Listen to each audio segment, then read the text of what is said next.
যুবক বলে, ইয়া রাসূলুল্লাহ, ইয়া হাবিবাল্লাহ, আমার মন বলে আমি তওবা করলো আমার গুনাহ মাফ হবে না নবী গো। নবী বলে, যুবক রে, তুমি কি অপরাধ করেছো যে তওবা করলো গুনাহ মাফ হবে না? বলে, ইয়া রাসূলুল্লাহ, ইয়া হাবিবাল্লাহ, আপনি জানেন মক্কা মদিনায় কাফনের কাপড় চুরি হয়। আল্লাহর নবী ডাকতে বলে, ওরে যুবক, তুমি কি শুনাইলা? মানুষ এত নিষ্ঠুর। নবী এমনি বলে নাই, বাল হুয়া কিলাব, এই দুনিয়াটা পচা দুর্গন্ধ মরি। মানুষের চরিত্র হলো কুকুরের চরিত্র। কুকুর যেমন মরি পাইলে খুশি হয়, সে জামানার মানুষ সম্পদ পাইলে খুশি হবে। আমাদের ঈমান আকীদার দরকার নাই, দরকার ক্ষমতার, টাকার দরকার। ও মুসলমান শুনে নাও, এক কাপ চার কাছে ঈমান বিক্রি করে দিই, সে জামানার এমন অবস্থা হবে। নবী বলছে, সকালে ঈমান আনবে বিকেলে চলে যাবে, বিকেলে ঈমান আনবে সকালে চলে যাবে, রাতের আধারে ঈমান আনছে, সকাল হওয়ার আগে ঈমান চলে যাবে। ঠিক সেই জামানা আইয়া পৌঁছে গেছে। ধরে বলেন ঠিক কিনা? রহমতের নবী ডাকতে বলে, ও যুবক, যুবক রে, ওরে মানুষের শেষ বিদায়ের সময় মাত্র 3 টুকরা কাপড়ের কাপড়, 5 টুকরা কাপড়ের কাপড় রে, এই কেমনে এই মানুষগুলো নিষ্ঠুর হয়ে যায় গো।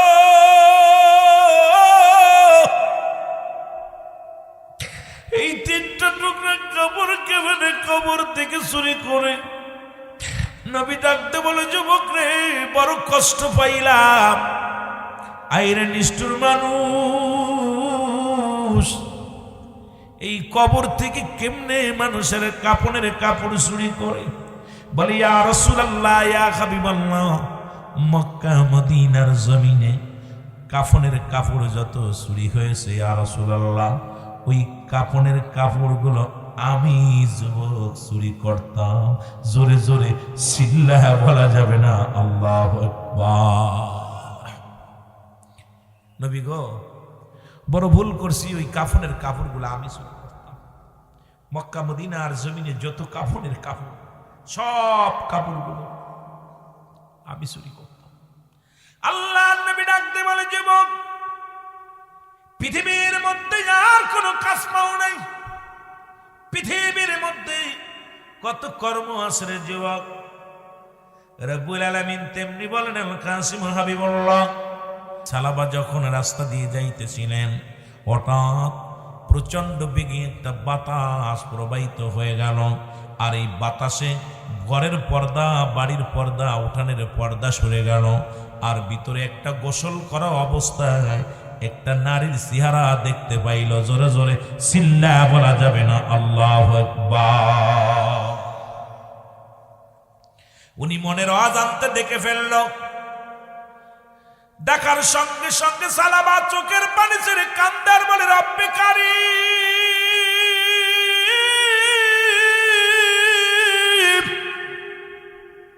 এরে আমি চোখের জিনা করে ফেললাম বুঝি গো। রব্বুল আলামিন যদি এই গুনার কথা আমার নবীরে জানায়া দেয় রে, এরে আমি কেমনে নবীরে মুখ দেখাইব? ইসলামের কলঙ্ক হবে রে, ইসলামের কলঙ্ক হবে। আমি সালামা আমার নবীরে মুখ দেখাবো না, কারণ আমি একটা বেগানা নারী দেখে ফেলেছি। এখন এই গুনার কথা আজকে পর্দার আড়ালে যারা মা বোনেরা ওয়াজ শুনতেছে, একটু দিলের কান্ডা লাগা শুনে নাও। আজকে মুসলমান আমরাও আমাদের এই সমাজ অবক্ষয়ের পিছনে আজকে পর্দার বিধান না থাকার মূল কারণ, আজকে আমাদের ইসলাম কিছু মানি না রে মুসলমান, শুনে নাও। আল্লাহ নবীর প্রিয় সাহাবী সালাবা কান্দার ডাক দিয়ে বলে, রব্বে কারীম,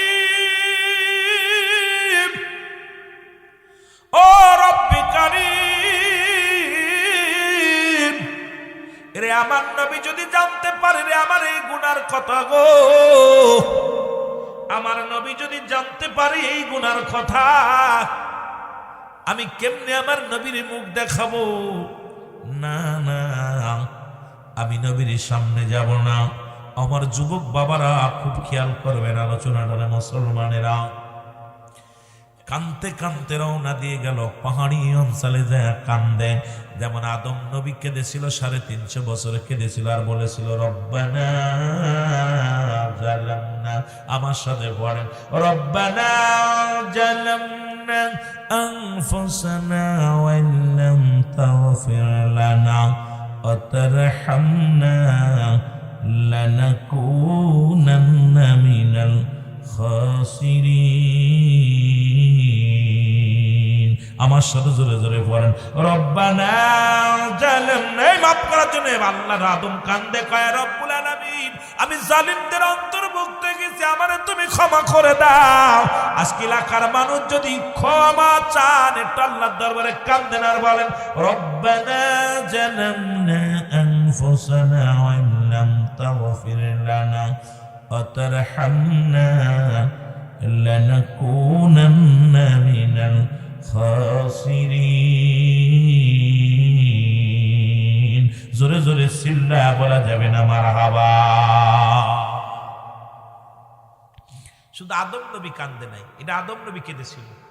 ইউনূস আলাইহিস সালাম ভুল করিয়া কেঁদেছিল। আমার সাথে পড়েন, লা ইলাহা ইল্লা আনতা সুবহানাকা ইন্নী কুনতু মিনাজ জালিমিন। জোরে জোরে চিল্লা বলা যাবে না মারহাবা। আর একটু জোরে জোরে চিল্লা বলা যাবে না মারহাবা। এরে মুসলমান, সালাবা রাদিয়াল্লাহু তাআলা কান্দে রে।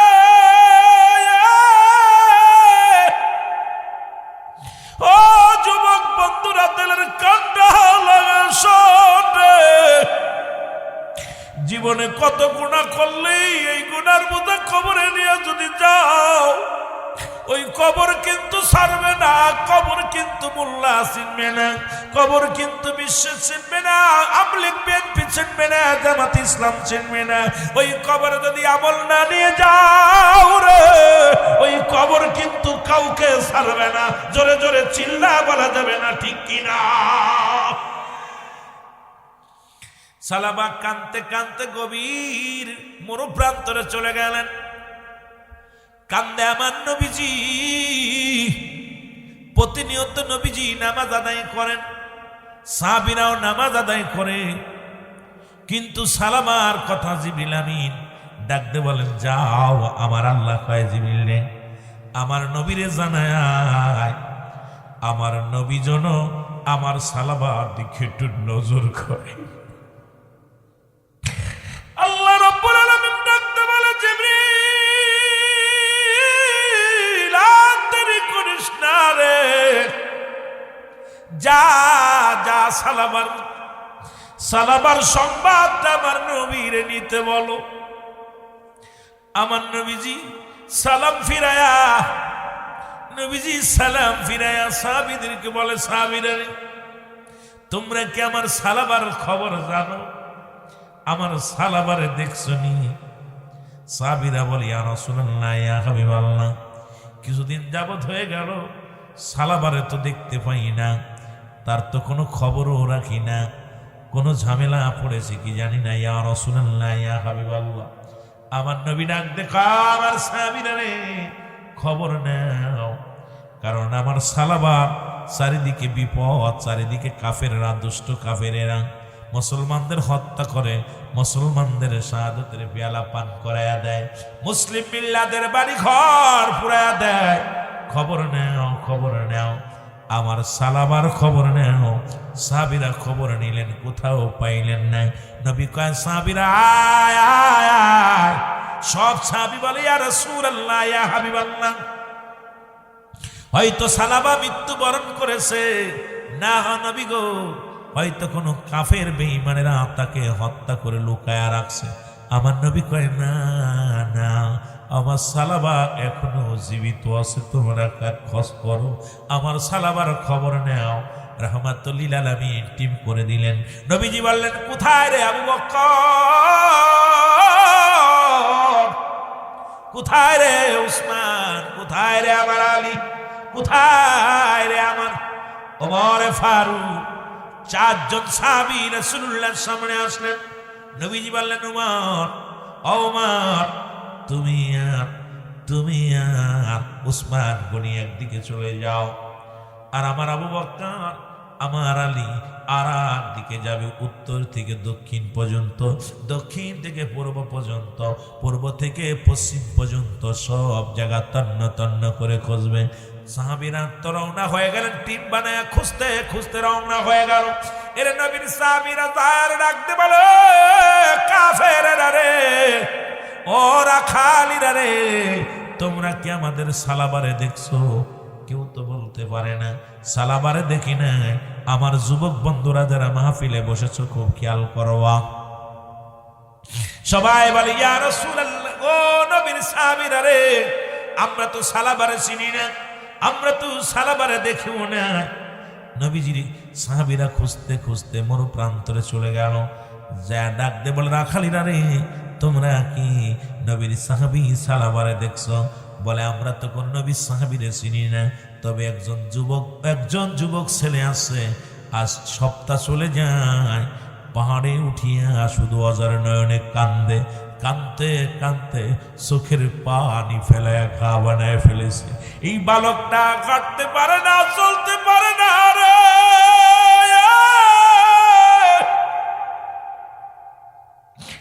ও মুসলমান, রাখালিরা ডাকতে বলে, তোমরা কারা গো?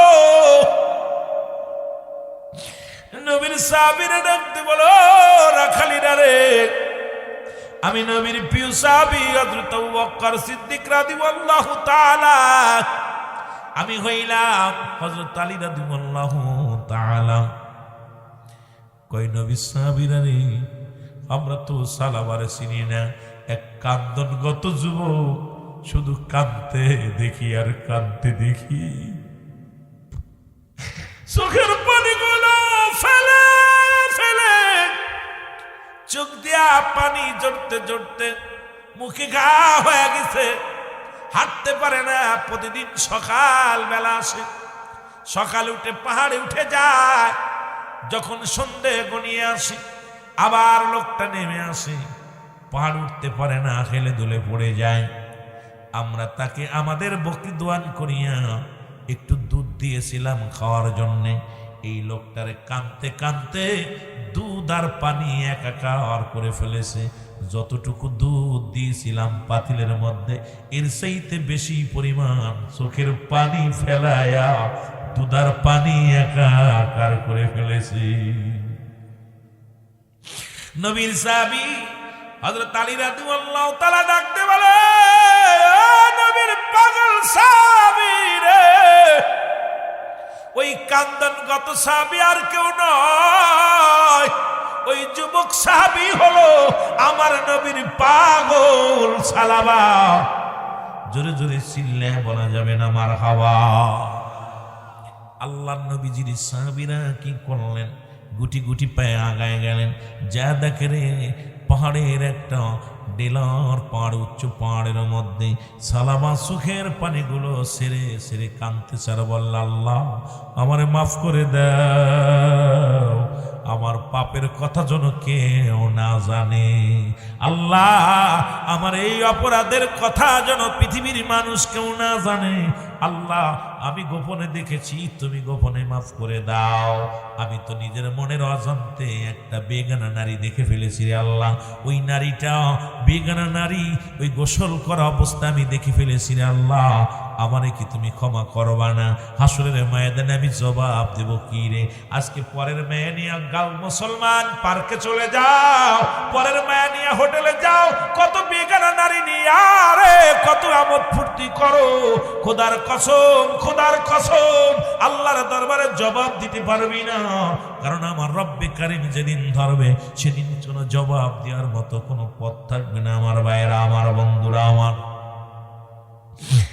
ভাইয়েরা, আমার বন্ধুরা, এবার নবীর সাহাবীরা যাইয়া সালাবাকে ডাকতে বলে, সালাবা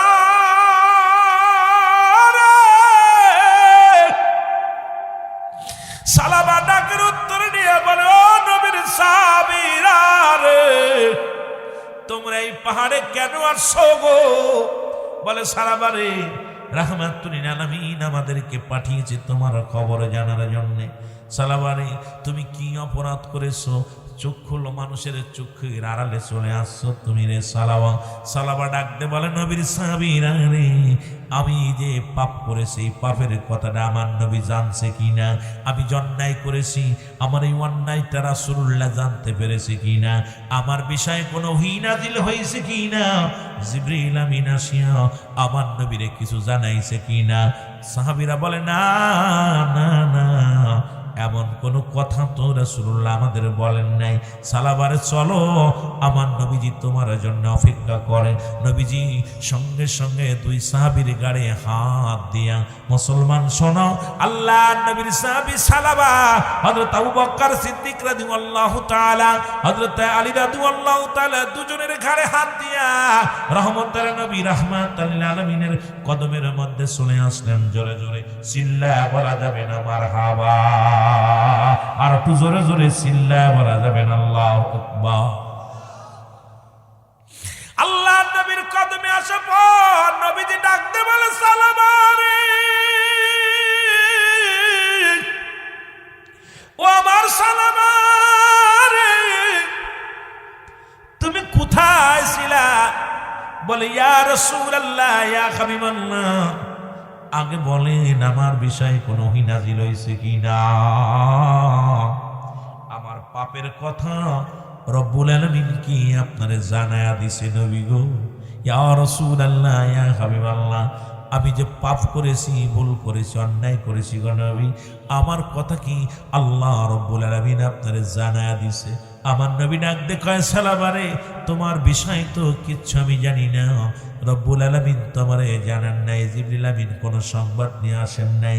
আমার নবীজি কয়, ও সালাবা, তারপরও তুমি তওবা করো। সঙ্গে সঙ্গে সালাবা তওবা করে বলেন, আস্তাগফিরুল্লাহ রাব্বি মিন কুল্লি যামবি ওয়া আতুবু ইলাইহি লা হাওলা ওয়ালা কুওয়াতা ইল্লা বিল্লাহ। জোরে বলেন, আস্তাগফিরুল্লাহ রাব্বি মিন কুল্লি যামবি ওয়া আতুবু ইলাইহি লা হাওলা ওয়ালা কুওয়াতা ইল্লা বিল্লাহিল আলিয়্যিল আযীম। লা ইলাহা ইল্লাল্লাহু মুহাম্মাদুর রাসূলুল্লাহ। মদিনা যাইতে পারলাম না, মদিনা।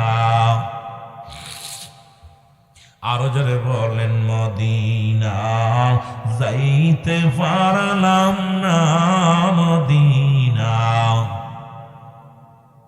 আমি অসহায় তাই এত দূরে রই, আমি অসহায় তাই এত দূরে রই, দূর থেকে সালাম জানাই, বলো দূর থেকে সালাম জানাই, মদিনা যাইতে পারলাম না, মদিনা। মদিনার পাগলেরা জোরে বলেন, মদিনা যাইতে পারলাম না, মদিনা। মদিনার নাম কত মধু,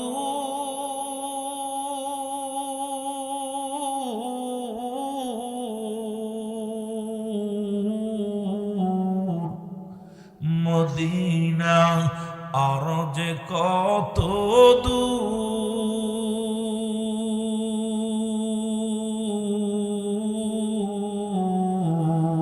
ওই মদিনার পথের ধুলি, বলো ওই মদিনার পথের ধুলি মাখাতে পারলাম না, মদিনা যাইতে পারলাম না, মদিনা।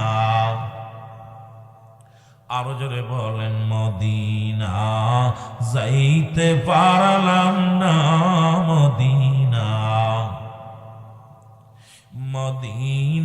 তোমার নাম কত সুন্দর,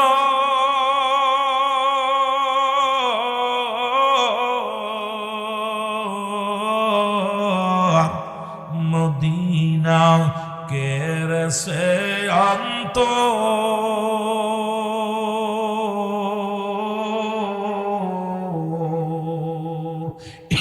গরিবি দুঃখীর সালাম খানি, গরিবি দুঃখীর পৌঁছাই দিও মদিনায়, বলো পৌঁছাই দিও মদিনায়, মদিনা যাইতে পারলাম না মদিনা। এই দুনিয়ার মুসলমান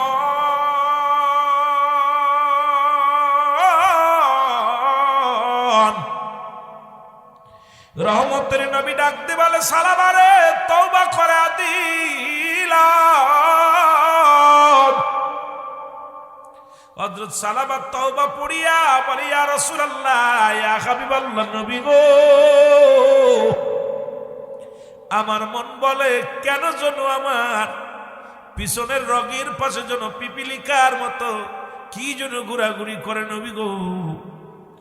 আমার নবী চোখের পানি আর ধরে রাখতে পারি নাই। নবী ডাকতে বলে সালাবারে আজরাইল আলাইহিস সালাম হাজির হয়ে গেছে। জোরে জোরে চিল্লায়া বলা যাবে না আল্লাহু আকবার। আল্লাহর নবী ডাকতে বলে সালাবারে মালাকুল মাউত,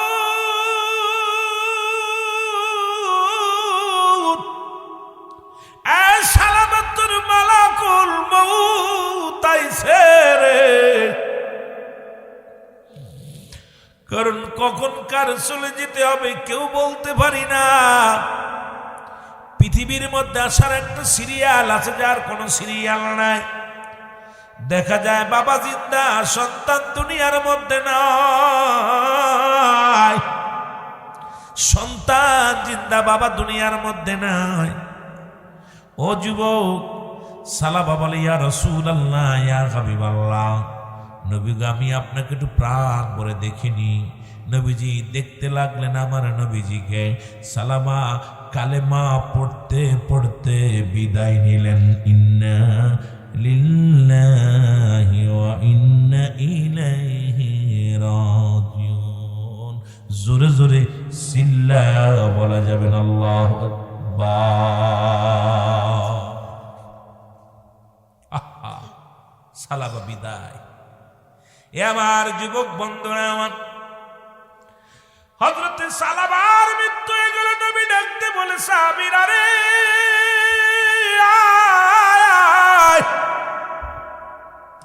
আমার কাফনের কাপড় পরা, কবর খনন করো, আমি নবী জানাজা পড়াইব। ও যুবক বন্ধুরা শোনো, নবী বলেন আমি নবী নিজেই জানাজা পড়াবো, তোমরা দেরি করো না। সালাবার লাশ খানা জলদি করে ধোয়াও। লাশ ধোয়ানো হলো, কাফনের কাপড়ের মধ্যে মোড়ানো হলো। জানাজার জন্য নবীজি বললেন সাহাবীরা রে তোমরা সালাবার লাশ খানা কাঁধে নাও, কাঁধে নিয়ে ওই ফাঁকা ময়দান, ওই বড় ময়দানের মধ্যে যাও।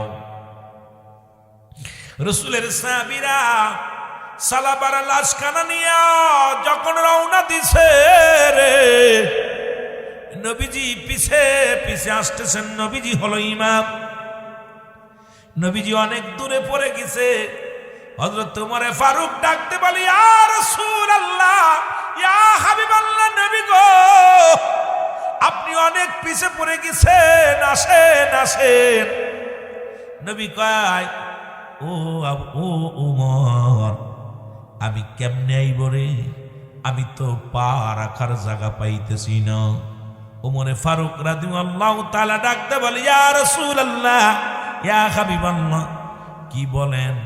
ওমর রে তুমি দেখছো না, তুমি দেখো না, আসমান থেকে অসংখ্য ফেরেশতারা জমিনের মধ্যে নেমে আসে আমার সালাবার জানাজায় অসংখ্য ফেরেশতারা হাজির হয়ে গেছে।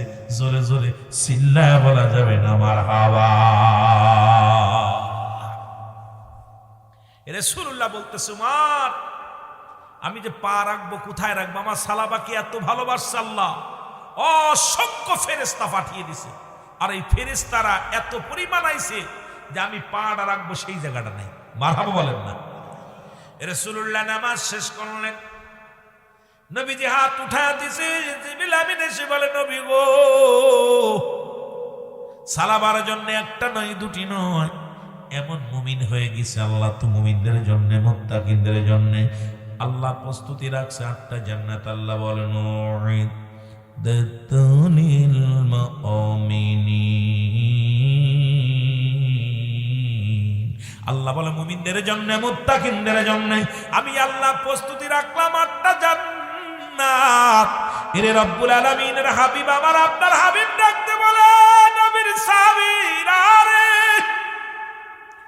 আয় উপস্থিত সাহাবীরা রে, আমার আল্লাহ পাক জানাতেছে রে, আমার সালাবার জন্য জান্নাতের মধ্যে বড় বড় বালাখানা বানায় রাখছে রে।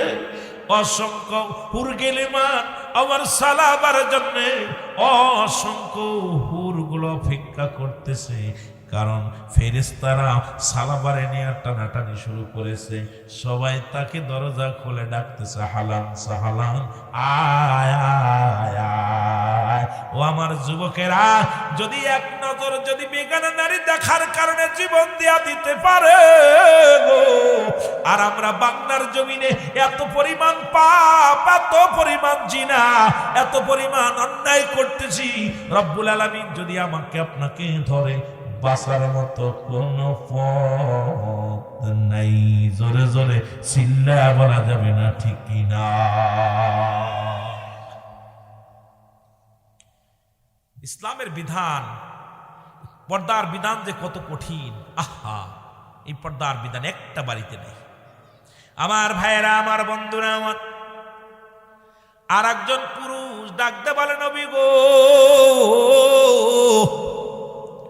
আর একজন যুবক এসে বলে, ইয়া রাসূলুল্লাহ, ইয়া হাবিবাল্লাহ, আপনি আমাকে তওবা পড়ায়া দেন।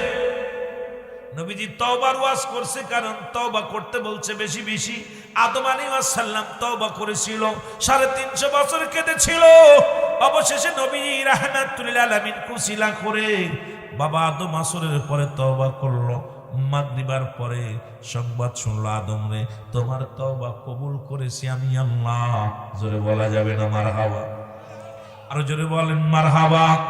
কিন্তু আখির নবীর কপাল ভালো, আখির নবীর উম্মতের কপাল ভালো গো। এই আখির নবীর উম্মত হওয়ার কারণে কত ভাগ্যবান, কত ধন্য। যেখান থেকে অন্যায় করি সেখান থেকে মাপ পেয়ে যায়। আমার নবীর কদমের মধ্যে যুবক এসে বলে, নবী গো,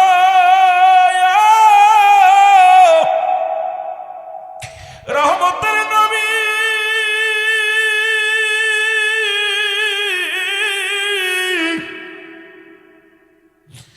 আমারে কি আমার আল্লাহ মাফ করবো?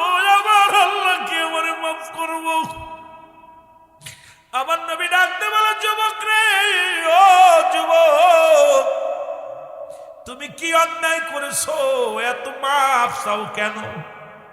বলে, ইয়া রাসূলুল্লাহ, ইয়া হাবিবাল্লাহ, আমি যে অপরাধ করেছি আমার আল্লাহ কি আমারে মাফ করবো?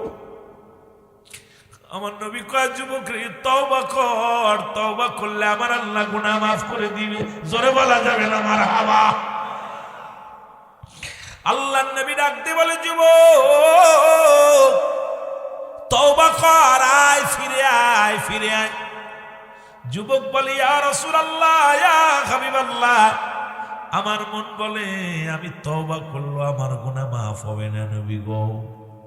নবী বলে, যুবক রে, তুমি কি অপরাধ করেছো যে তওবা করলো গুনাহ মাফ হবে না?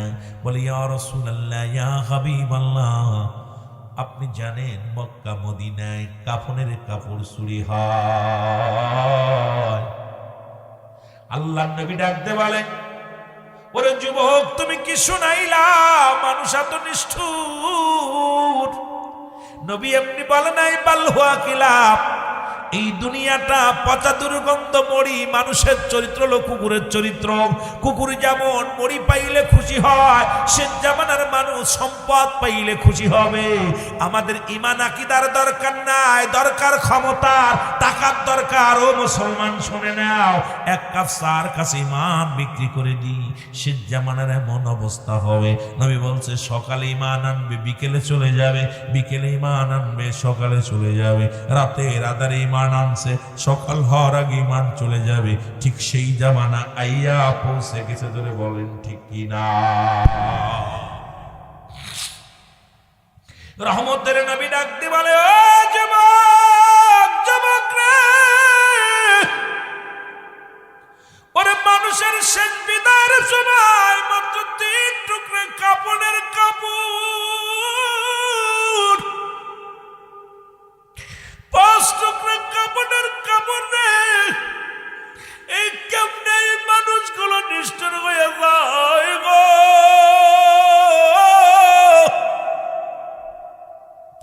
এই 3টা টুকরো কাপড় কেমনে কবর থেকে চুরি করে। নবী ডাকতে বলে, যুবক রে, বড় কষ্ট পাইলাম। আইরে নিষ্ঠুর মানুষ, এই কবর থেকে কেমনে মানুষের কাপড়ের কাপড় চুরি করে। বলি, ইয়া রাসূলুল্লাহ, ইয়া হাবিবাল্লাহ, মক্কা মদিনার জমিনে কাফনের কাপড় যত চুরি হয়েছে ইয়া রাসূলুল্লাহ, ওই কাফনের কাপড়গুলো আমি যুবক চুরি করতাম। জোরে জোরে চিল্লায়া বলা যাবে না আল্লাহু আকবার। নবী গো, বড় ভুল করছি, ওই কাফনের কাপড়গুলো আমি চুরি করতাম। মক্কা মদিনার জমিনে যত কাফনের কাপড়, সব কাপড়গুলো আমি চুরি করতাম।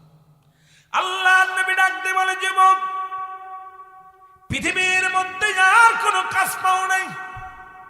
পৃথিবীর মধ্যে কত কর্ম আছে রে যুবক।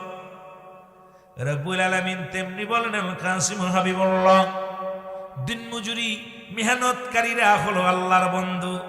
এসির মধ্যে বয়া থাকবা, বন্ধু হওয়ার সম্ভাবনা।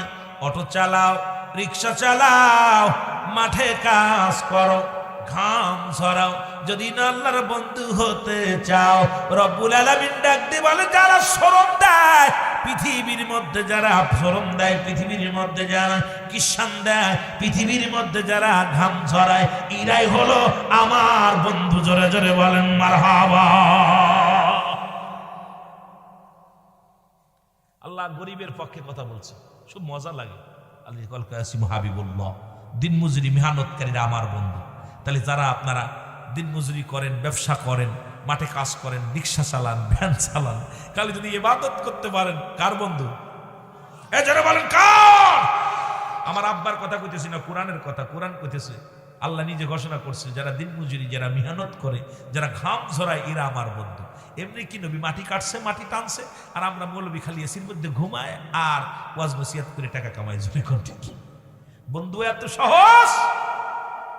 এগুলো আজকে সব অধিকাংশ মানুষ এই দলের মানুষ। অনেক মজা লাগছে দেখা। অধিকাংশ মানুষই কর্মঠ মানুষ, ব্যবসায়ী মানুষ আছে, দোকানদার আছে, কৃষক আছে। আমার বাদানেরা, আমরা এই জায়গার মানুষগুলো চেহারা দেখলে বোঝা যায় যে মানুষগুলো পারিশ্রমিক, শ্রম দেয়া মানুষগুলো, এরা খুব কষ্ট করে। এই মানুষগুলো ক্ষেত খামারে কাজ করে, শ্রম দেয়। জোরে বলেন ঠিক কিনা? এসির মধ্যে বয়া বাতাস খাবা আর আল্লাহর বন্ধু সাজবা, কথা বুঝেন না? ইব্রাহিম আদমের উঠ হারাই গেছে। কি হারাই গেছে? জোরে বলেন না। উঠ হারাই গেছে। আমি আপনাদের হাজিরা আলোচনাগুলো ধ্যান ধরে, অনেক মজা লাগতেছে। একদম ধ্যান ধরে ছাতক পাখির মতো বসে আছে, অনেক আদব আপনাদের ভিতর আছে। আমি এই জিনিসটা দেখে আমার খুব মজা লাগছে যে আপনাদের ভিতরে মহব্বত, প্রেম, আলোচনা নেওয়ার জন্য বসে আছেন। যেটুকু ঝোমায় বসে থাকবেন, আল্লাহ যেন মাফ করে দেয়। জোরে বলুন আমিন। ইব্রাহিম আদমের গোড়া হারাই গেছে। কি হারাই গেছে? চা দিচ্ছেন ভাই, মনে নাই, হারাটা দেন। ইব্রাহিম আদমের কি হারাইছে? জোরে বলেন না, কি হারাইছে? উঠ হারাইছে। এখন রাখালরে বলছে, ওই রাখাল, উঠ খুঁজে নিয়ে আসো। ইব্রাহিম আদমের রাখাল, উনি ছাদের উপর দিয়া, রাজপ্রাসাদের উপর দিয়া ঘুরতেছে, খালি লাঠি একখান হাতে নিয়ে গণবহন করে ঘুরতেছে। কথা বুঝেন? রাজা চিন্তা করছে, এই উঠ কি পাইল না, আমার স্বাদের উঠ। খুব সবুজ একটা সাদা উট। এই উটটা ইব্রাহিম আদমের খুব প্রিয় উট ছিল। উটটা খুব প্রিয় উট, মানে খুব পছন্দ করতেন। উটটা হারাই গেছে। এখন ইব্রাহিম আদম উজিরকে ডাক দেবে, উজির। জি হুজুর। রাখাল কি উট খুঁজে আনছে? বলে হুজুর রাখাল তো উট খোঁজা তো দূরের কথা, দেখলাম ওই দালানের উপরে উইটা খালি ঘুরতেছে বনবান করিয়া। কথা বুঝলেন? ইব্রাহিম আদমের মেজাজ খুব খারাপ। বলকের বাদশা, কোন দেশের বাদশা? বলকের বাদশা, বাদশাহ ইব্রাহিম আদম। ভালো করে খেয়াল করবে। ওয়াজ, অনেক ওয়াজ ছিল, আপনাদেরকে ওয়াজ করতে মন চাচ্ছে যে ওয়াজ করি সারা রাত ঘুরে। আপনাদের ভালোবাসা দেখে আমার অন্তর কাঁদে। আলোচনার ময়দানে জিমদের পড়ে আছে মানুষগুলো কিছু নেওয়ার জন্য। ইব্রাহিম আদম যা দেখে লোকটা খুব লাঠি নিয়ে ঘুরতেছে। ইব্রাহিম আদম কই রাখাল উঠ পাইছো? হুজুর উঠ তো খুঁজতেছি। কি করতেছি? এই জোরে বলেন না। আপনারা কি কন? খোঁজা বলেন না তালাশ করা? খোঁজা বা তালাশ করা একটা হলেই হলো। ইব্রাহিম আদম কইছে উঠ খুঁজতেছ বেটা ছাদের উপর দিয়ে। কয় হুজুর আপনি যদি প্রাসাদের মধ্যে দালানের মধ্যে বইয়া এসির মধ্যে হুইয়া যদি আল্লাহরে খুঁজতে পারেন, আমি কেন ছাদের উপর উঠ পাবো না? এই কথা কি বুঝছেন নি? ওই ইব্রাহিম আদম গলা নামায় কথা বলো। তোমার আল্লাহ পাঠাইছে গোলামি করতে, তুমি এসির মধ্যে বইয়া খুব শান শৌকতের মধ্যে বইয়া আল্লাহরে খুঁজতেছো। তোমার যদি এখানে আল্লাহরে পাইতে পারো এই আরামে এসে থাইকা, তা আমি উঠ ছাদের উপরে পাইবো। জোরে বলেন না মারহাবা। ইব্রাহিম আদম কয়, বলকের বাদশা ইব্রাহিম আদম কয়, উজির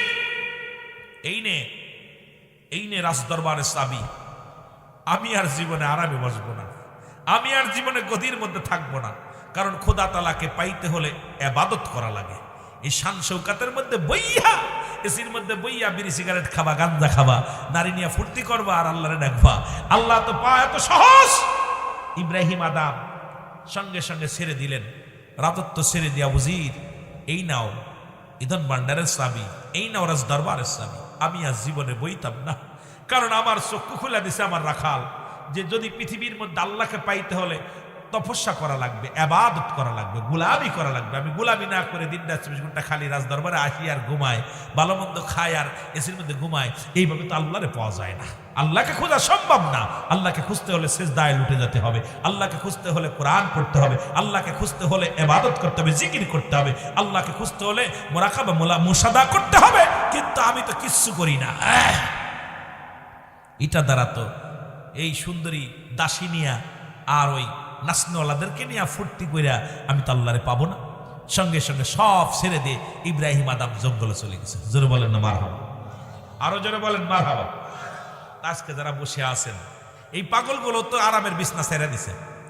দুপুরে খাই নাই, অনেকেই দুপুরে খাই, আবার চিন্তা করছে বিবিরে কয় রুল আমিন সাহেব ইশা পর উঠে যাইব, এখন যদি খাইতে যায় দেরি হয়ে যাবো, আয়া খামো। ঠিকই না? এমনও কিছু পাগল আছে যে বক্তা উঠে যাইব, ইশার পরে উঠবো, ওয়াজ শুনে আইসে তা খামো। অনেকে দুপুরে খাই নাই, রাত্রেও খাইতে পারে নাই, অনেকে আবার রাত্রে 2 ডাবল পকোড়া খায়া দৌড় মারছে। কারণ এই পাগলগুলো তো আল্লাহরে পাওয়ার জন্য আসছে, আমার জন্য নয়, কোরআনের জন্য আসছে। জোরে বলেন ঠিক কিনা? আর একটু জোরে বলেন না ঠিক কিনা? ঠিক একই অবস্থা আপনার শেখ ফরিদ নাম শুনছেন নি? শেখ ফরিদ নাম শুনছেন? উনারা আল্লাহ পরীক্ষা করতে পাঠাইলেন। উনি তপস্যা করে, মানে কীর্পন আছে নাকি দেখছে। আমার দেশে অনেক কীর্পন আছে, কথা বুঝেননি? কীর্পন বকিল সবচেয়ে বড় কীর্পন ছিল পৃথিবীর মধ্যে কারুন বাদশাহ। কে ছিল? কারুন। এর মতো কীর্পন বাদশাহ পৃথিবীর মধ্যে, কারুনের মতো এত বড় কীর্পন আর পৃথিবীর মধ্যে আর কেউ আসে নাই। তা আমার বাবারা শেখ ফরিদ আল্লাহর জন্য ঘর দরজা সব ছেড়ে দিয়ে পাগলে পাগলামি খালি আল্লাহরে খোঁজে, আল্লাহরে খোঁজে। আর আমরা শুধু চেয়ার খুঁজি, কোনভাবে এমপি হওয়া যাবে, কোনভাবে মন্ত্রী হওয়া যাবে, কোনভাবে চেয়ারম্যান হওয়া যাবে, কোনভাবে মুসলমান, কোনভাবে মেম্বার হওয়া যাবে। আল্লাহর মুখাফিক কে হও?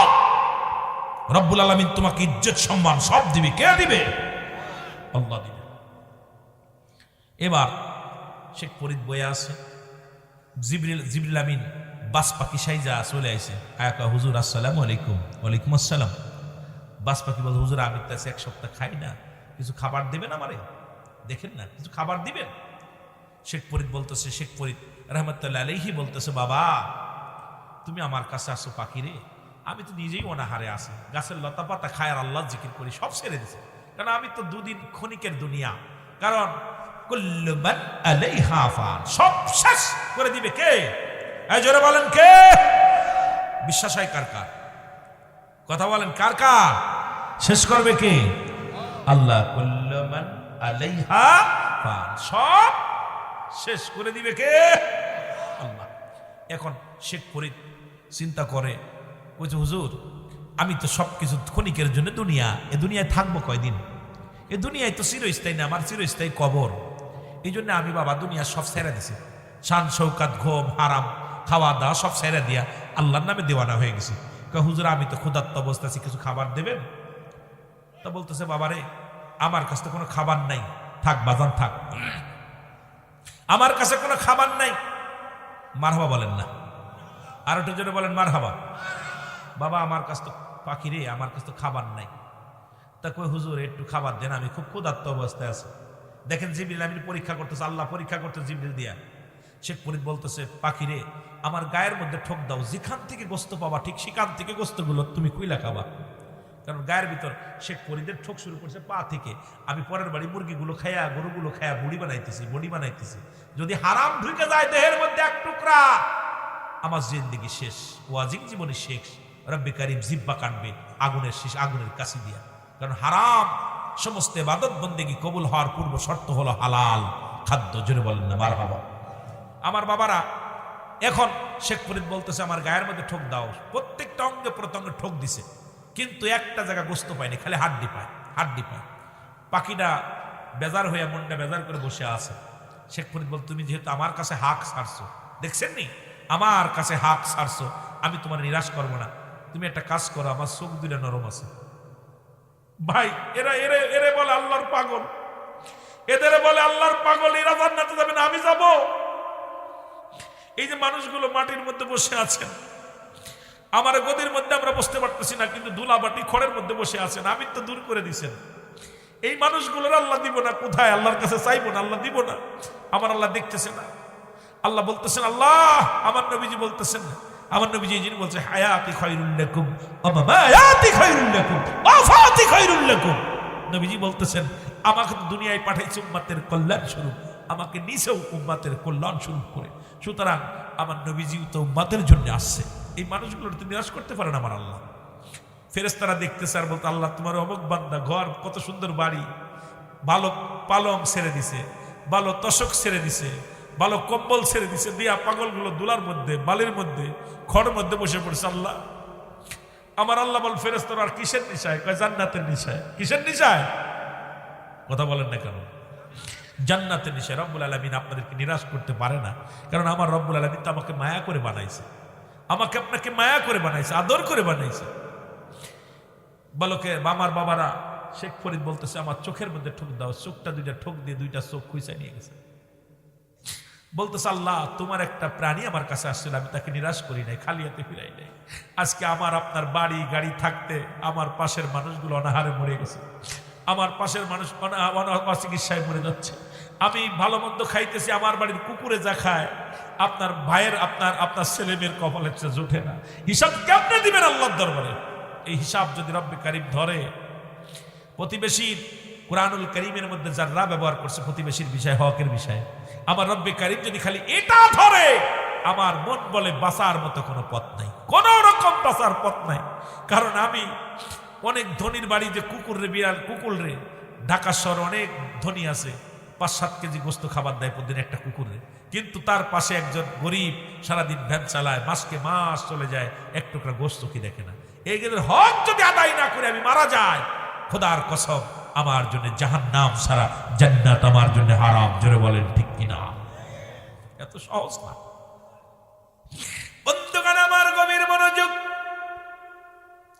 যুবক ডাকতে বলে নবী গো, মায়ার নবী,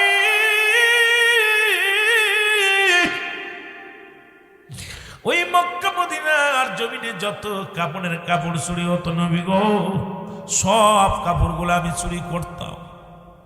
ও নবী, আমার আল্লাহ কি আমারে মাফ করব?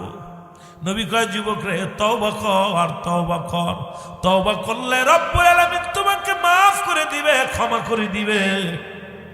যুবক বলে নবী গো আমার মন বলে আমি তওবা করলেও আমার আল্লাহ মাফ করবে না।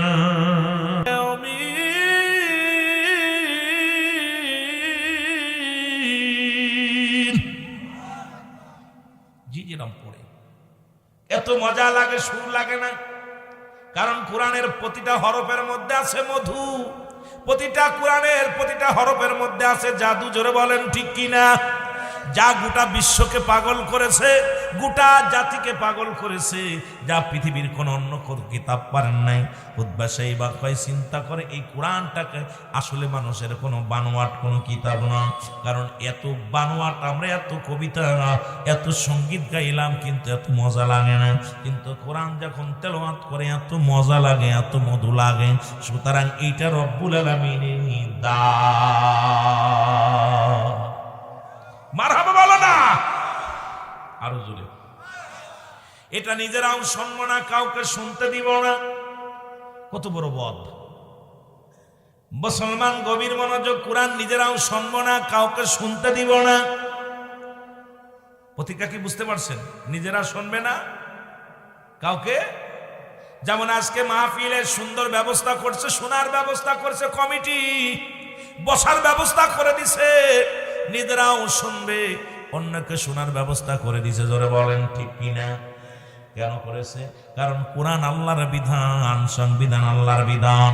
এই আল্লাহর বিধানটা মানুষকে বোঝানোর জন্য, শোনানোর জন্য কমিটির ভাইয়েরা টাকা পয়সা খরচ করে সুন্দর পরিবেশ বানায় দিছে।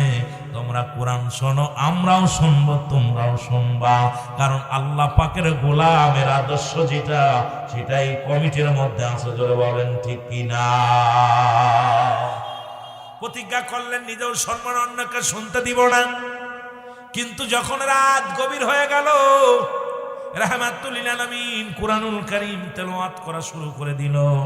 নবীজি কোরআন পড়েন, ইন্নাল্লাযীনা ক্বালু রাব্বুনাল্লাহু সুম্মা ইসতাকামু তাতানাজ্জালুল মালাইকাতু আল্লাহ। যখনই কোরআন তেলাওয়াত শুরু করেছে তখন সঙ্গে সঙ্গে খুতবা সাহেবা আবু জেহেল আবু সুফিয়ানের ঘুম ভেঙে গেছে। কারণ কোরআনের মধু কানের ভিতরে, অন্তরের ভিতরে লাগছে, কানের ভিতরে লাগে নাই। তাদের অন্তরের ভিতরে যখন লাগছে সঙ্গে সঙ্গে আবু জেহেল চিন্তা করে আজকে কয়ে আসবে না, একা একা কোরআন শুনবো, মুহাম্মাদের এই বাণীগুলো শুনবো। খুতবা কয় কেউ আসবে না, আজকে মজা মেরে শুনবো। সাহেবা কয় কেউ আসবে না, আজকে এক মজা মেরে শুনবো। চার বন্ধু, চারজন তো আগে প্রতিজ্ঞা করছে কেউ করো শুনবো না, কোরআন শুনবো না, শুনতে দিব না। কিন্তু রাত্র যখন গভীর হয়ে গেছে, চারজনই রাসূলুল্লাহ কোরআন তেলাওয়াত করে, আর ওই চারজন ছুটে দৌড়াইছে কোরআন শোনার জন্য। জোরে জোরে চিল্লায়া বলা যাবে না মারহাবা। কোরআন শিখাও ছেলে মেয়েদের, ওহে মুসলমান, জান কবজের সময় তোমার হইবে রে আসান। বলো জান কবজের সময় তোমার। আরো জোরে বলেন, কোরআন শিখাও ছেলে মেয়েদের, ওহে মুসলমান, জান কবজের সময় তোমার হইবে রে আসান। বলো জান কবজের। একটা ছেলে আলেম হলে পড়বে কোরআন মরণকালে তোমার থেকে ভেগে যাবে, তোমার থেকে ভেগে যাবে ইবলিস ও শয়তান। কোরআন শিখাও ছেলে মেয়েদের, ওহে মুসলমান, জান কবজের সময় তোমার হইবে রে আসান। বলো জান কবজের সময় তোমার। ছেলে মেয়েদেরকে আলেম বানানোর দরকার আছে কি না? কারণ আব্বা মা মারা গেলে 6টা হক থাকে বাকি। ও যুবক, লেখে নিবা, ভালো করে লেখে নিবা। আলোচনা শুধু খাইলে চলবে না, কান্দে শুনতে হবে, অন্তর ভিতরে লাগাইতে হবে। 6টা হকের ভিতরে 1 নাম্বার হক, ও যুবক, যাদের আব্বা নাই মা নাই, রব্বুল আলামিন তাদের জন্য 6টা হক লিখলেন যারা দুনিয়া থেকে বিদায় হয়ে গেল। 1 নাম্বার হলো তাদের জন্য মাগফিরাত কামনা করা। 2 নাম্বার হলো তাদের জন্য মুসলমান সব রেশনি করা। 3 নাম্বার হলো তাদের দিনাদায়িক পরিশোধ করা। 4 নাম্বার হলো ও যুবক, তাদের শরিয়াত মোতাবেক ওসিয়াত পূরণ করা। দুনিয়ার মধ্যে শরিয়াত মোতাবেক আব্বা ওসিয়াত করে গেছে, ওসিয়াত গুলো পালন করি আমরা। এনাকে দেখা যায় আব্বা মরার সময় বলে গেছে, বাবা ওই অমক মসজিদের 2 শতক জমি দান করে দিবি। ছেলে দেখি এখন রেজিস্ট্রি করে নিছে, 2 শতক দেয় নাই। অনেক অসংখ্য আছে, আব্বা জমি লিখে দিয়ে গেছে মসজিদ মাদ্রাসায়, ছেলে আইসা রেকর্ড করে নিয়ে নিছে। জোরে বলেন আছে কিনা, আরো জোরে বলেন আছে কিনা। আমার সমাজেও আছে। এই জন্যই বলি বাবা, বাবা মরার আগে বলে গেল, বাবা ওই জমিটা দিয়ে দিও মসজিদে, ওটা আমি দান করে দিয়ে গেলাম। দেখা যায় বাবা মরে যা পর নতুন করে রেকর্ড হলো, রেকর্ডে ভাইয়ের নাম 3 বাপ 4 বাপ 4 জনের নাম চলে আসে। বাবা দান করে গেছে, সন্তান দান করে নাই, তার মানে এই বাবা মায়ের হক আদায় করতে পারে নাই। এ মুসলমান শুনে না, ওসিয়াত পূরণ করা। 5 নাম্বার হলো বাবা মায়ের আত্মীয় স্বজন যারা আছে তাদের সঙ্গে সুন্দর ব্যবহার করা, তাদের সঙ্গে পরামর্শ করা, তাদের সাহায্য সহযোগিতা করা, তাদের খোঁজ খবর নেওয়া। 6 নাম্বার হলো তাদের সময় বেশি বেশি করে এই বাবা মায়ের কবরটা জিয়ারত করা। জোরে বলেন মারহাবা। বেশি ওয়াজ দরকার নেই, 6টা বিষয় একটু মুখস্থ করে নিয়ে যান। আমার ভাইয়েরা, আমার বন্ধুরা, আমার যে কথা বলতেছিলাম, এবার 4 বন্ধু এসে যখন কোরআন শুনতে শুনতে পূর্ব আকাশে সূর্যোদয় হয়ে গেছে, কিন্তু 3-4 জনের একজনও খেয়াল নাই, বেলা উঠে গেছে। যখন তাকায় দেখে সকাল হয়ে যায়, পূর্ব আকাশে লাল আবরণ দেখা যায়। 4 বন্ধু দোষ শুরু করেছে, আর 4 জনের সঙ্গে 4 জনের ধাক্কা লাগছে। হতবার সঙ্গে সাইবা, সাহেব মুসলমান আবু জেহেলের সঙ্গে মুসলমান আবু লাহাবের এরকম ধাক্কা যখন লাগছে, কয় তুমি, ও কয় তুমি, ও কয় তুমি। কয় গতকালকে প্রতিজ্ঞা করলাম কেউ কোরআন শুনবে না, কাউকে শুনতে দিব না। কথা কিন্তু বুঝে নিয়েন বাবা, গতকালকে আমরা প্রতিজ্ঞা করলাম 4 বন্ধু নিজেরাও কোরআন পড়বো না, শুনবো না, কাউকে শুনতে দিব না। অথচ আজকে তোমরা 4 বন্ধু সবাই কেন এখানে? আবু জেহেল বলে তোমরা এখানে কেন? লোকজনে আবু জেহেল রে, আমরা তো ছোট নেতা, তুমি বড় নেতা, তুমি এনে তুমি কেন?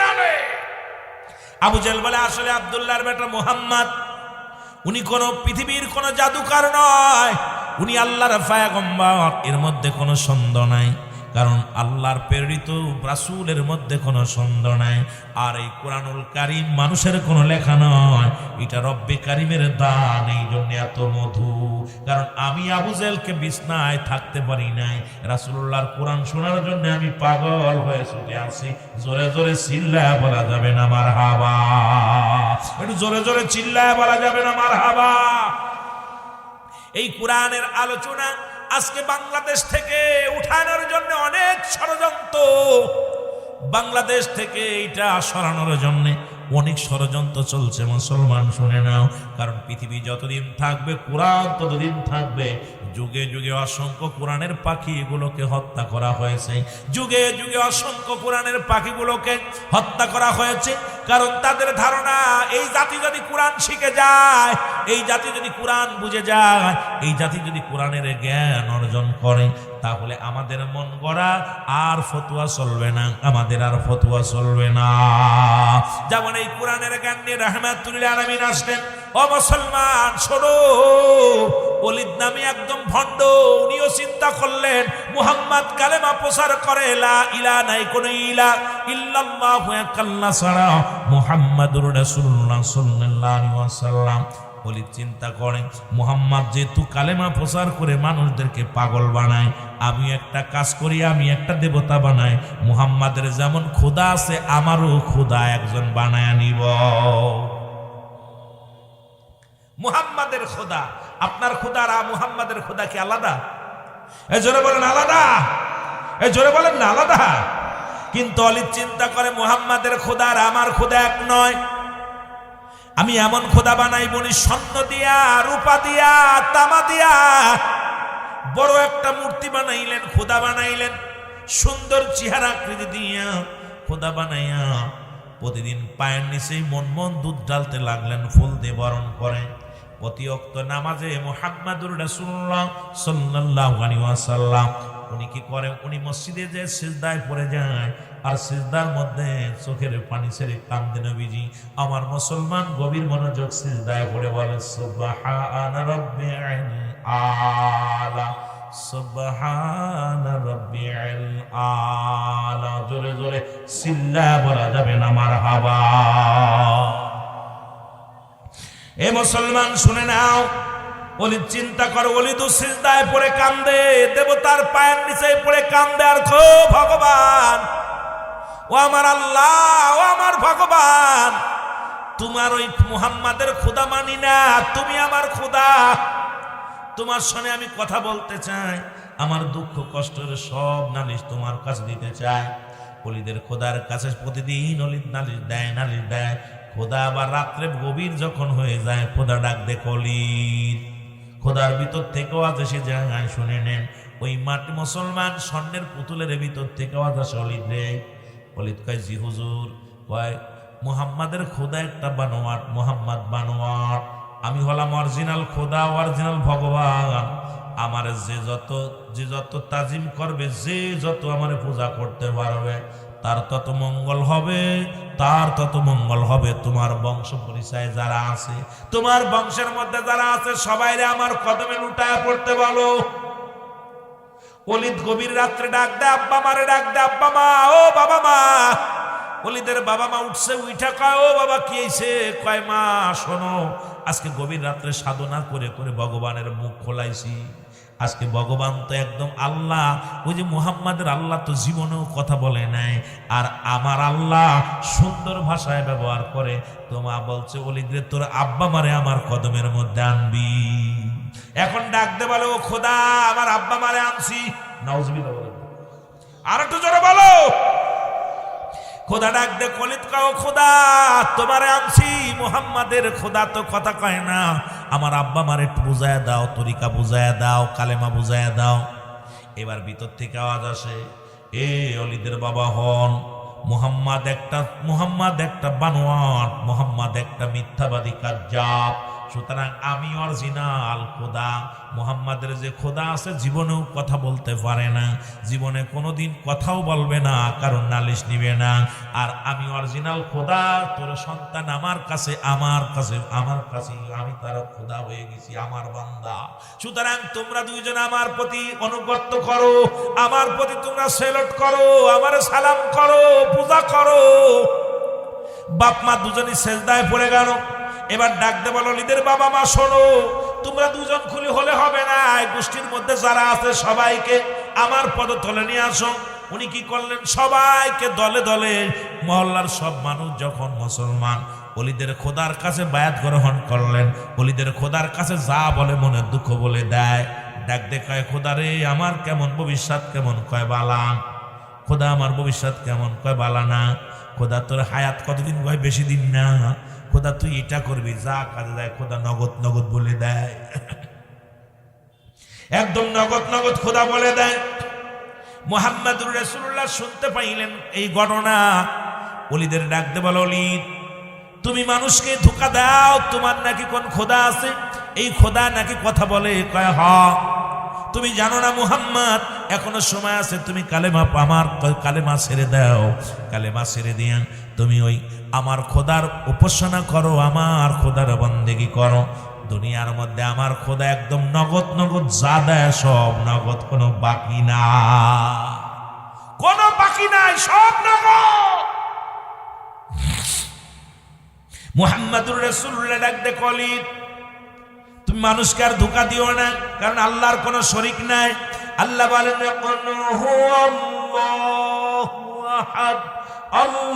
আল্লাহুস সামাদ লাম ইয়ালিদ ওয়া লাম ইউলাদ ওয়া লাম ইয়াকুল লাহু কুফুয়ান আহাদ। জোরে জোরে চিল্লা বলা যাবে না, আল্লাহু আকবার। আল্লাহ ডাকতে বলে, আল্লাহ নিজে ডাকতে বলে আমি আল্লাহ এক। আল্লাহ কয়জন? আরো জোরে বলেন, আল্লাহ কয়জন? আরো জোরে বলেন, আল্লাহ কয়জন? আল্লাহর কোনো ছেলে মেয়ে আসেনি, আল্লাহর কোনো বাল বাচ্চা আসেনি, আল্লাহর কোনো শরীক আসেনি, আল্লাহর কোনো প্রতিবেশী আসেনি, নাই, কিছু নাই। আল্লাহ ডাক দেখো, আমি জানায়া দাও আমি আল্লাহ এক, আমি কাউকে জন্ম দিই নাই, কারো থেকে জন্ম নিই নাই। এই আসমান জমিনের মধ্যে আমার সমতুল্য সমকক্ষ আর কেউ নাই। তামাম পৃথিবী আমার মুখাফেক্ষী, আমি কারোর মুখাফেক্ষী নয়। সুতরাং রব্বে কারীম উনি হলো সহায়, আমরা হলাম অসহায়। আমার আল্লাহ হলো এই পৃথিবীর মধ্যে সবল, আমরা দুর্বল। আর দুর্বল মানুষ হইয়া যদি রব্বে কারীমের সাথে পাঙ্গা লড়তে চায়, এর মতো বুকার দুনিয়ার মধ্যে কেউ নাই। জোরে বলেন ঠিক কি না? কোথায় বাঙাল আমার বন্ধুগণ, আমার শোনা নাও। এবার মুহাম্মাদুর রাসূলুল্লাহ সাল্লাল্লাহু আলাইহি ওয়াসাল্লাম বলেন, ওলীদ এগুলো ছেড়ে দাও। আল্লাহর কোনো আকার নাই, আল্লাহর কথা বলে না, সবার লগে কথা বলে না, তুমি ছেড়ে দাও বন্ডামি। ওলীদ এইবার গ্রামের সব মানুষকে দাওয়াত দিলেন। দাওয়াত দিয়া ডাকতে বলে, শুনে নাও তোমরা সবাই শোনো। বলে কি? কয় হলো আজকে আমাদের সঙ্গে প্রমাণ হয়ে যাবে, যদি মুহাম্মাদের খোদা কথা বলে তাহলে আমরাও মুহাম্মাদের খোদার অনুসরণ করব। আর আমার খোদা যদি কথা কয় তাহলে আপনারা কি আমার খোদার অনুসরণ করবে? লোকজন এইরকম হাজার হাজার জনগণ আসলেন, হাজার হাজার জনগণ বসে গেলেন। এবার ওলীদের খোদা মানুষ আইসা বলে, মুহাম্মদ সাল্লাল্লাহু আলাইহি ওয়াসাল্লাম, এ মুহাম্মদ, জোরে বলেন না, সাল্লাল্লাহু আলাইহি ওয়াসাল্লাম, তোমার খোদার সঙ্গে কথা বলো। আমার নবী কয়, না, শুনে নাও, আল্লাহ ছাড়া কোনো মাবুদ নাই, আর আল্লাহ পার একমাত্র ঠিকানা হলাম আমি নবী রাহমাতাল লিল আলামিন। তোমরা শুনে নাও। ওলীদ ডাক দে বলে, তাহলে আমার খোদারে তোমরা ডাক দাও, দেখবা আমার খোদা সব বলে দিবে। মুহাম্মাদের খোদা বানোয়াট, মুহাম্মাদের খোদা একদম মিথ্যাবাদী কাজ। যাও, এটা যদি তোমরা শুনতে চাও তাহলে আমার খোদারে ডাক দাও। এখন ডাক দে বলে, ওলীদের খোদা মুহাম্মাদের খোদা সত্য না মিথ্যা বলে দাও। ওলীদের খোদার ভিতর থেকে আওয়াজ আসে, বলেন লা ইলাহা ইল্লাল্লাহ। আরো জোরে বলেন, লা ইলাহা ইল্লাল্লাহ মুহাম্মাদুর রাসূলুল্লাহ। আশহাদু আল্লা ইলাহা ইল্লাল্লাহ ওয়াহদাহু লা শারীকা লাহু ওয়া আশহাদু আন্না মুহাম্মাদান আবদুহু ওয়া রাসূলুহু। কাম সারছে। মুহাম্মাদের খোদার, মুসলমান ওলীদের খোদার ভিতর থেকে যখন কোন আওয়াজগুলো বাইর হয়ে গেছে, লোকজন সবাই চিন্তা করে, কি আশ্চর্য, এই যে মুহাম্মাদু যা বলে ওলীদের পুতুলু তো তাই বলে, মারাম বলেন না, আরো জোরে, আরো জোরে। লোকজন বলে, ওলীদ কি বলো, মুহাম্মদ তো একই কথা বলে, তোমার খোদাও তো বলল। মুহাম্মদ তার প্রেরিত রাসূল, আল্লাহর পয়গম্বর, মুহাম্মদ তো এটাই বলে, তোমার পুতুল যেটা বলল, তোমার পুতুল তো যা বলছে সব মুহাম্মদ তো কথাগুলো বলে।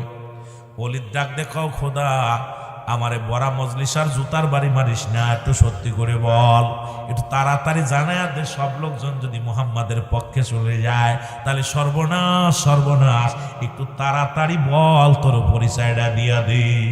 এবার ভিতর থেকে আওয়াজ আসে, ওলীদ, উপস্থিত জনগণ শোনো, আব্দুল্লাহর বেটা মুহাম্মদ হলো প্রকৃত নবী, সুতরাং ইনি আল্লাহর পয়গম্বর। আর মই আব্দুল মুসলমান, শুনে নাও, শুনে নাও, ওলীদের খোদা যিনি, এটা কাজ্জাব, মিথ্যাবাদী, ভণ্ড। জোরে জোরে বলো আল্লাহু আকবার। নিজের বিড়ালে কয় ম্যাও, কথা বুঝেননি? ওলীদ তো একদম মনটা খারাপ, কাম সারছি, এত লোকজনের ভিতরে হমানি। খোদারে দইরা মাথার পরে নিয়া কয়, খোদা এ করলি কি আমার? একটা আসার মেরে ভেঙে ফেলছে, জোরে বলেন না মারহাবা, খন্ড খন্ড করে ফেলেছে। উপস্থিত লোকজন নবীজি বলে, শুনে নাও, তোমরা আর দেরি করো না, কারণ আমি আল্লাহর পয়গম্বর, আমি রাহমাতাল লিল আলামিনকে আল্লাহ পাঠিয়েছে তোমাদেরকে হেদায়েতের দাওয়াত দেওয়ার জন্য, হেদায়েতের বাণী শোনানোর জন্য। তোমরা পড়ে নাও, লা ইলাহা ইল্লাল্লাহ মুহাম্মাদুর রাসূলুল্লাহ সাল্লাল্লাহু আলাইহি ওয়াসাল্লাম। আমার উপস্থিত বাবারা আমার, ওলিদ এইবার পুতুল বাংলেন। নবীজি চলে যাচ্ছে রাস্তা দিয়া, বড় একজন জিন আসিয়া সালাম দেয়, আসসালামু আলাইকুম ইয়া রাসূলুল্লাহ ইয়া হাবিবাল্লাহ। জিনেদের সর্দার আসিয়া সালাম দেয়, নবী ওয়ালাইকুম আসসালাম। নবীজি বলে, জিনের সর্দার তুমি কেন আমার সামনে? বলে, ইয়া রাসূলুল্লাহ ইয়া হাবিবাল্লাহ, আপনি আমারে দেখছেন? বলে, জি তোমারে দেখছি। কয়, দেখেন আমার হাতের ভিতরে রক্ত মাখা তরবারি। বলে, ইয়া রাসূলুল্লাহ ইয়া হাবিবাল্লাহ, এই তরবারি দিয়া একটু আগে ওই না নবী গো, ইয়া রাসূলুল্লাহ ইয়া হাবিবাল্লাহ, অত মজলিস দেখলাম, হাজার হাজার জনগণ। আমি জনগণ দেখে একটু আগায় গেলাম, আগায় দেখি রে নবী আপনাকে যখন দেখলাম, কারণ আপনাকে দেখার বড় স্বপ্ন ছিল আমার অন্তরের ভিতরে, কারণ আপনাকে দেখার জন্য অনেক ঘুরেছি নবী গো, এরকম দেখতে পাই নাই। যখন শুনেছি আব্দুল্লাহর বেটা মুহাম্মদ এই জমিনের মধ্যে আছে, ইয়া রাসূলুল্লাহ, আমি দূর থেকে প্রাণ ভরে দেখেছি, প্রাণ ভরে দেখেছি। ইয়া রাসূলুল্লাহ ইয়া হাবিবাল্লাহ, দেখে আমার